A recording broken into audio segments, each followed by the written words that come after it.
ವೃಷಭ ರಾಶಿಯವರು ಇಷ್ಟು ವರ್ಷ ಒದ್ದಾಡಿದೆ. ಯಾವಾಗಲೂ ಕಷ್ಟ ಬಂದಾಗ ಕೈ ಕೆಸರಾದ್ರೇ ಬಾಯಿ ಮೊಸರು. ಅವ್ರು ನಾಳೆ ಊಟ ಮಾಡಬೇಕಾದ್ರೆ ಸೋಂಬೇರಿಗಳು ಕೂತ್ಕೊಂಡು ತಿನ್ನೋ ಯೋಗ ಜಲಮದಲ್ಲಿ ಅವರು ಯಾವ ಕಾಲಕ್ಕೂ ಇಲ್ಲ. ಆದರೆ ನೆಕ್ಸ್ಟ್ ಈಗ 6 ಇಯರ್ಸ್ ಇದೆಯಲ್ಲ, ಅಂದರೆ ಈ ವರ್ಷದಿಂದ 6 ವರ್ಷಗಳ ಕಾಲ ವೃಷಭ ರಾಶಿಯವ್ರಿಗೆ ಹೆಂಗಿದೆ ಅಂದರೆ ಕೂತ್ಕೊಂಡು ತಿನ್ನೋ ಯೋಗ. ಹಳೆ ಕೇಸ್ ಗೆಲ್ತೀರಾ, ಯಾವುದಾದ್ರೂ ಒಂದು ಭೂಮಿಯನ್ನು ತೊಗೊತೀರಾ, ಚಿಕ್ಕ ಸೈಟ್ ಆದರೂ ಮಾಡ್ಕೊತೀರಾ, ಕಷ್ಟಗಳು ದೂರ ಆಗಿ ಸ್ವಲ್ಪ ದುಡ್ಡನ್ನು ನೋಡ್ತೀರಾ.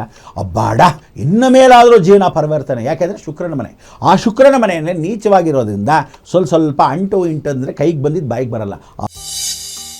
ಮಧುಕರ್ ಆಗ್ರೋ ಇಂಡಸ್ಟ್ರೀಸ್ ರವರ ವತಿಯಿಂದ ನಾಡಿನ ಸಮಸ್ತ ಜನತೆಗೆ ಯುಗಾದಿ ಹಬ್ಬದ ಹಾರ್ದಿಕ ಶುಭಾಶಯಗಳು. ವೃಷಭ ರಾಶಿ ಅಂತವರಿಗೆ ಪರಿವರ್ತನೆ ಮಾಡ್ತಕ್ಕಂಥ ಅವಕಾಶಗಳು ಈ ಸಲ. ವೃಷಭ ರಾಶಿಯಲ್ಲಿರ್ತಕ್ಕಂಥವ್ರು ತಾಯಿಂದ್ರನ್ನ ಸ್ವಲ್ಪ ನೋಡ್ಕೋಬೇಕು. ತಾಯಿಂದ್ರನ್ನ ಯಾಕೆ ನೋಡ್ಕೋಬೇಕು? ಆರೋಗ್ಯ ಪರದಲ್ಲಿ ವೃಷಭ ರಾಶಿ ಅಂದರೆ ಯಾವ ಕಾಲಕ್ಕೂ ಚಂದ್ರನ ನೋಡ್ಕೋಬೇಕು. ಚಂದ್ರನ ಪರಿವರ್ತನೆ ಅಂದರೆ ಒಂದು ಮನೆಯಿಂದ ಹೋದಾಗ ವೃಷಭ ರಾಶಿ ಬರ್ತಾನೆ. ವೃಶ್ಚಿಕಕ್ಕೆ ಬಂದ ತಕ್ಷಣ ಸಪ್ತಮ ನೋಡಿದ ತಕ್ಷಣ ತಾಯಿಗೆ ಅನಾರೋಗ್ಯ.